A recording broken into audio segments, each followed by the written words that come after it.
Simon asked me how we can get rid of the distortion in this image, and I said, yeah mate, that's super easy. All we have to do is open the image in Photoshop, go to Filter, Adaptive Wide Angle. And because this is a panorama, we're going to use the panorama correction today. And I just want to make sure I can see the whole image so I know what I'm doing, so I'm just zooming out. So we've got the constraint tool and the polygon constraint tool. They're pretty much the same. One's just more rectangle.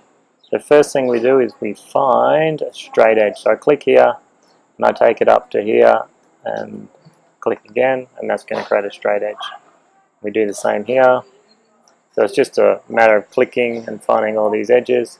Not everything's going to fit perfectly, but it does quite a good job. So the next one is a vertical. We can do a vertical or horizontal. If we hold down the shift key, and keep looking at this preview so we can get it exact, and click again, that is going to make it a vertical.